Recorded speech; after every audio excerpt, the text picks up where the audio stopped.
கிறிஸ்துவில் அன்பானவர்களே, எல்லாம் நல்லா இருக்கீங்களா? அதாவது இப்போ ஈஸ்டர் திருநாளில் நம்ம இருக்கோம்.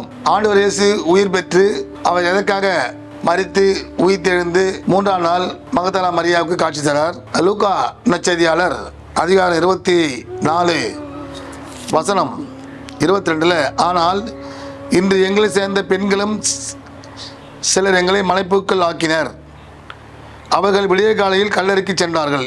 ஆண்டவர் இறந்த 3ஆம் நாள் உயிர்த்தெழுவார் சொன்னார்கள் இல்லையா?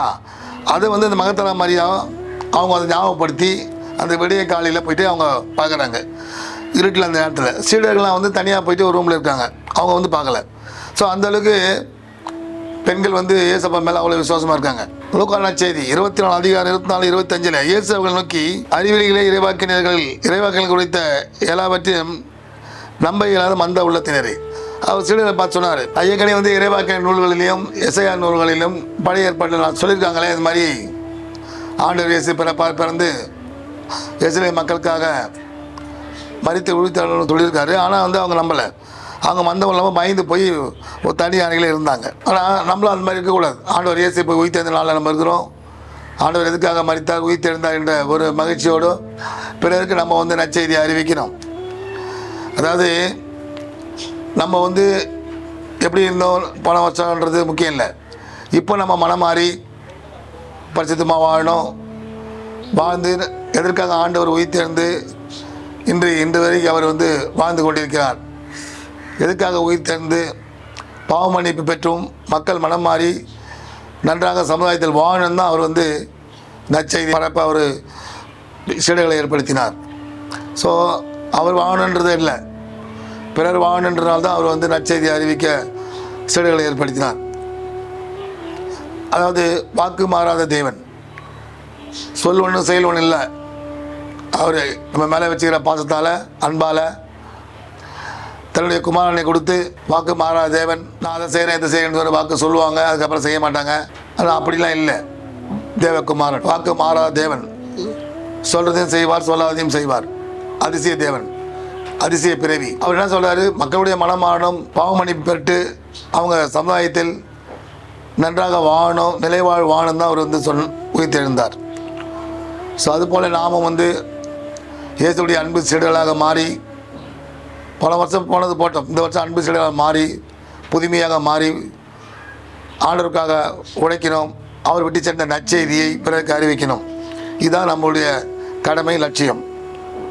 அதிலே லூக்கா நற்செய்தி 24 அதிகாரம் 24 வசனம் 30. அவர்களோடு அவர் பந்தியில் அமர்ந்தபோது அப்பத்தை எடுத்து கடவுளை போற்றி பிட்டு அவர்களுக்கு கொடுத்தார். அவர் அதுக்கப்புறம் என்ன பண்ணுறாரு, அவர்களுக்கு அந்த அப்பத்தை எடுத்து பிட்டு கொடுக்குறாரு. அவங்க அதை அப்போ தான் அவர் ஆண்டவர் இயேசு அவங்களுக்கு தெரியுது. அதிலே அதிகாரம் 24:36 சீடர்கள் இவ்வாறு பேசிக் கொண்டிருந்த போது இயேசு நடுவில் நின்று, உங்களுக்கு அமைதி உரித்தாகுக என்றார். அமைதி, ஆண்டவர் தந்த அமைதி. அந்த அமைதி யாரும் கிடைக்காது. அவர் கிடைக்கும் எப்படின்னா, அவருடைய கொள்கை என்ன, அவருடைய நியமங்கள் என்ன கண்டுபிடிச்சி நம்ம அதபடி செயல்பட்டால் இந்த உலகத்தில் அவருடைய அமைதி சமாதானம் நம்மளுக்கு கிடைக்கும். இந்த உலகத்தில் பல பேர் பல விதமாக பேசுவாங்க. இந்த உலகம் அப்படி தான் தீமைக்கு போய் கொண்டிருக்கிறது. ஆனால் அதெல்லாம் நீங்கள் நம்பாதீங்க. இந்த சத்தியத்தினுடைய வாழ்க்கைக்கு நாங்கள் அது உள்ளே நீங்கள் பார்க்கணும். அப்போ தான் நீங்கள் இந்த பரிசுத்தம் வாழ முடியும். அப்போ தான் பாவ மன்னிப்பை பெற முடியும். அப்போ தான் மனம் மாற முடியும். ஸோ அதனால் நீங்கள் மற்றவர்கள் போல் இல்லாமல் அவர் உயிர்த்தெழுந்து கூட அவர் யாரையும் திட்டல, அதட்டல. அவங்களோட அந்த சீடர் கூட அன்பாக தான் பேசினார். இன்று நமக்குள் ஒளியாக இருக்கார். இயேசு நமக்குள் ஒளியாக தான் இருக்கார். ஆனால் நம்ம தான் ஒளியாக நடப்பதில்லை. ஸோ அதனால் ஆண்டவர் இயேசு மரித்து எதுக்காக வந்தார்ன்றது நீங்கள் சீடர்கள் கண்டிப்பாக புரிஞ்சுக்கணும். அதுக்கப்புறம் அவர் நம்ம கூட இருந்து எல்லாம் பண்ணிட்டு அப்புறம் 40 நாள் கழிச்சு அவர் விண்ணுலகுக்கு எடுத்து செல்லப்பட்டார். ஸோ அவர் சீடர்கள் சொல்கிறார், என்னை நம்புங்க, நான் தான் இயேசு அப்படின்னு சொல்லி தன் கையை எனக்கு நின்றார். சதைய உடலும் அவர் ஆவி அப்படின்னு சொல்லிட்டு அவங்க பயந்துட்டாங்க. ஆனால் அவர் தன் உடலையும் கையும் தராரு. தொட்டு பாருங்கள், ஆவிக்கு உடல் இருக்காது இல்லையா? அவர் தொட்டு பார்த்து எலும்பும் சதையும் தொட்டு பார்த்து அதுக்கப்புறம் நம்பலாங்க. நம்பி அவர் நற்செய்தியை பரப்பினாங்க. முக்கியமாக பேதுரு அந்த பரிசுத்த ஆவியார் வந்த பிறகு, ஒரு விண்ணேற்றம் சென்று பரிசுத்த ஆவியார் வந்த பிறகு அதனால் ஒரு பயங்கரமாக சாட்சி வாழ்ந்து அவருக்காக மரித்தார் பேதுரு. அதே போல் தான் நாமளும் இந்த அவர் மேலே அப்பா மேலே எவ்வளோ நம்ம விசுவாசமாக இருக்கின்றது நிரூபிக்க நம்மளும் வந்து சாட்சி வழக்க வாழணும். அதை நீங்கள் புரிஞ்சுக்கணும். அவர் எவ்வளோ வந்து மறுத்தி உயிர்த்தேர்ந்தால் கூட அவர் வந்து யாரும் கண்டிக்கலை. தன்னை படுத்தி வெளிப்படுத்தினார். முன்னேற்றம் செல்லும் வரை அவர் தன்னை படுத்தி வெளிப்படுத்தி தமக்கு நடந்ததெல்லாம் சொல்கிறார். முன்னாடி இந்த இறைவாக்கினர்கள் எஸ்ஐஆர்களெல்லாம் சொன்னாங்களே, நான் வருவேன் என்று வந்து தமக்காக தன் உயிரை கொடுத்து மரித்தார். ஸோ ஆண்டவர் இயேசு வந்து தன்னை வற்புறுத்தலை, அவர் அப்படி யாரையும் வற்புறுத்தலை. நம்ம தான் அவரை வந்து டெய்லியும் வந்து தமிழ் செயல்களால் அவரை வந்து நம்ம வற்புறுத்துகிறோம். அதனால் வந்து நற்செய்தியை நல்ல கொள்கையை அவருடைய கொள்கையை ஏற்று அவருடைய நற்செய்தியை பிறகு அறிவித்து மனம் மாறி பாவமன்னிப்பு பெற நம்ம வந்து உறுதியாக இருக்கணும். இதுதான் நம்ம செலுத்தினுடைய கடமை. 24 லூக்கான் நற்செய்தி 24:44 அவர்களிடம் மெசியா துன்புற்று இறந்து 3ஆம் நாள் உயிர்த்தெழ வேண்டும் என்று பாவமன்னிப்பு பெற மனம் மாறுங்கள் என எருசலேம் தொடங்கி அனைத்து நாடுகளையும் அவருடைய பெயரால் பறைசாட்ட வேண்டும் என்றும் எழுதியுள்ளது. அது ஏற்கனவே வந்து இறைவாக்கினர் எழுதியிருக்காங்க. அதாவது பாவ மன்னிப்பு பெற்று மனம் மாறுங்கள் சொல்லி. அதுதான் நம்ம வந்து இன்றைக்கி நம்ம மனம் மாறி பாவ மன்னிப்பு பெறணும். எஸ்ஐஆர் இறைவாக்கினர் 44வது அதிகாரம் 3வது வசனம். ஏனெனில் தாகமூற்ற நிலையில் நீரை ஊற்றுவேன், வறண்ட தரையில் நீரோடிகள் ஓட செய்வேன், உன் வழிமனிதர் மீது என் ஆவியை பொழிவேன், உன் வழித்தொண்டர்களுக்கு நான் ஆசி வழங்குவேன். அவர்கள் நீரோடை அருகிலுள்ள புல் போலும் நாளங்கள் போலும் செழித்து வளர்வர்.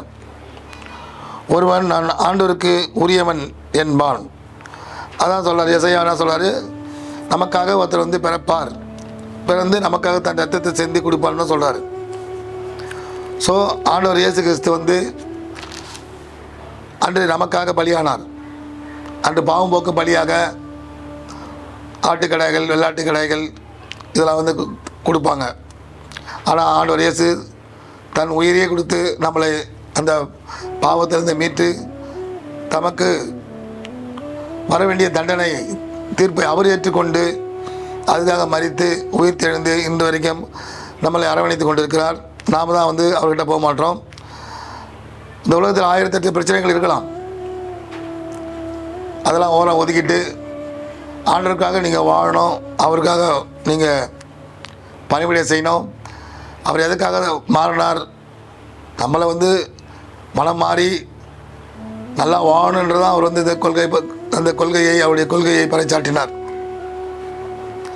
சொன்ன வாக்கை செய்யக்கூடிய இஸ்ரவேல் தேவன். ஸோ அதனால் வாழ்க்கையில் எவ்வளோ துன்பங்கள் கஷ்டங்கள் வந்தாலும் இன்று ஆண்டவர் உயிர்த்தெழுந்து எப்படி ஒரு சாட்சி வாழ்க்கையை வாழ்ந்து பிறரையும் ஆசீர்வதித்து கொண்டிருக்கிறார். அவருக்கு உயிர்த்தெழுந்து யாரையும் சீடுகளை திட்டலை, கோவப்படல, ஏன் இந்த பணியை விட்டு போனீங்கன்னு சொல்லலை. அவர் வந்து இறந்துட்டான்னு சொல்லிட்டு வருத்தப்பட்டு இவங்க போயிடுறாங்க. அப்புறம் எம்முவாச சீடருக்கு தெரிவிக்கிறார். அதுக்கப்புறம் பேதுருக்கு சீடர்களை தெரிவித்து தன்னை யார் என்று காண்பித்து நான் உயிரோடு இருக்கிறேன், 40 நாள் இருப்பேன், அதுக்கப்புறம் நான் முன்னேற்றம் அடைவேன்னு சொல்லி அந்த வசனத்தெல்லாம் சொல்லி பழைய வசனத்தெல்லாம் சொல்லி தான் உயிரோடு இருக்கிறேன் என்று சொல்லி அவர் இந்த உலகத்தை விட்டு சென்று என்று இஸ்ரவேல் தேவனுடைய வலது கையில் அவர் இருக்கிறார். அதே போல் நாமும் பரிசுத்த ஆவியர் பெற்று ஆண்டவருடைய நற்செய்தியை பிறகு அறிவிக்கவும் நல்ல ஒரு ஞானம் பெற்று இந்த துன்ப கணத்தில் இருக்கிற மக்களை, டிப்ரெஷன் மக்களை பாவ மன்னிப்பு பெற்று மனம் திரும்பி வாழ நம்மளுடைய நல்ல ஒரு பயிற்சி எடுத்து பிறகு அறிவிக்க நல்ல ஒரு நற்செய்தியாளராக இந்த பணியை நம்ம செய்யணும். அதுதான் நம்ம கடமை. இயேசுவை போற்றுகிறேன், புகழ ஆராய்க்கிறோம்ப்பா. இந்த நாளுக்காக நன்றி சொல்லுவோம்ப்பா. நேற்று எங்களை செய்த அனைத்து நன்மைகள் நன்றியப்பா.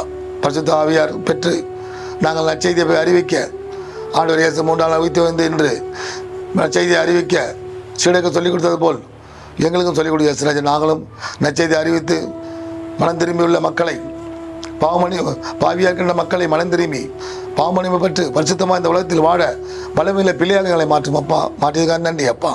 நாளை ஆசிர்வதிக்க நன்றி. இந்த நிகழ்ச்சியை பார்த்துக்கிட்ட எல்லா மக்களையும் ஆசிர்வதிப்பான். இங்கே வந்திருக்கிற எல்லா மக்களையும் ஆசிர்வதிப்பான். எல்லோரும் நல்லா கிடப்பான். எங்கள் ஆண்டவர் இயேசு கிறிஸ்து நாமத்தில் ஜெபிக்கிறோம் பிதாவே, ஆமென்.